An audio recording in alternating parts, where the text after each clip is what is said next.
என்னன்னா இந்த சமுதாயம் வந்து கொஞ்சம் நல்லா வந்த உடனே என்ன பண்ணுவாங்கன்னா அவங்க அனாச்சாரம் அதெல்லாம் செய்ய ஆரம்பிச்சிடுவாங்க. இவங்களுக்கு என்ன ஆகுது அப்படின்னா, நான் சொன்னேன்ல தாபூத்தே சக்கீனா அப்படின்னு ஒரு பெட்டி. அந்த தாபூத்தே சக்கீனா தான் வந்து அவங்களுக்காக மலக்குமார்கள் இறக்கினார் அப்படின்னு சொல்லிட்டு குர்ஆனுடைய வசனம் இருக்கு. சரியா?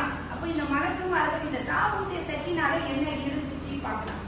இதுக்குள்ள என்ன இருந்துச்சுன்னா, மூசா அலைஹிஸ்ஸலாம் ஒரு தடி வச்சிருந்தாங்கல்ல,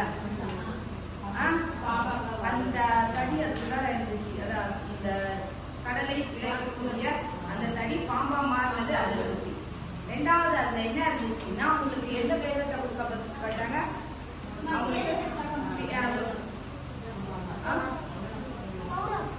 இவங்களுக்கு தான் ஜபூர். யாரு? தாவூத் அலைஹிஸ்ஸலாமுக்கு வந்து ஜபூரை வழங்கப்பட்டது. அப்போ அதுக்கு முன்னாடி தௌராத்துடைய அந்த ஏடுகள் எல்லாம் அதுல இருந்துச்சு. அதுவும் இருந்துச்சு. அது ஹாரூன் அலைஹிஸ்ஸலாமுடைய சில பொருட்களும் அதுல இருந்துச்சு. அதுதான் என்ன அப்படின்னா மிக அவங்களுக்கு வந்து வரக்கத்தாக இருந்துச்சு. அது சக்கீனா. சக்கீனா என்ன? அமைதி, மனநிலை. அப்போ அந்த இதுல வந்து பாக்ஸ் அது இருக்குல்ல, அதுல வந்து அந்த சக்கீனா என்ற அல்லாஹ் தஆலா மலக்குமார்கள் கூட கொடுத்தாங்க. நீங்க வச்சுக்கோங்க. இப்போ எங்க போனாலும் அந்த போர்ல போனாங்கன்னா அவங்களுக்கு அந்த நிம்மதியான அந்த பாக்ஸை பார்த்தாலும் வெற்றி அடைஞ்சிருப்பாங்க. இவன் என்ன பண்ணா, யாருக்கு அதுவும் எடுத்துட்டு இது பண்ணிட்டான். சரியா? அப்போ இதுல என்னென்ன இருந்துச்சு பார்க்கணும். அதுக்காக தான் இப்ப என்னென்ன இருந்துச்சு அதுக்குள்ளார?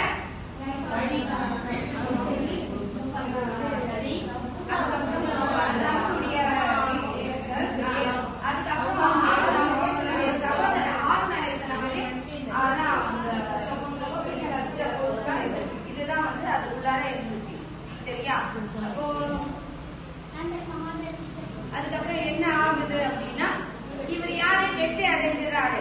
அப்போ இந்த பனி இஸ்ராயேல் மக்கள் சந்தோஷம் அடைஞ்சி அவரை வீரர் அப்படின்னு பாராட்டிட்டே இருக்காங்க. அதே போன்று தாவூத் என்ன பண்றான்? அவன் என்ன வாக்கு கொடுத்தான்? என்னுடைய மகளை கல்யாணம் பண்ணி கொடுக்குறான். கல்யாணம் பண்ணி கொடுத்துட்டு அவருக்கு என்னன்னா ஆலோசனையா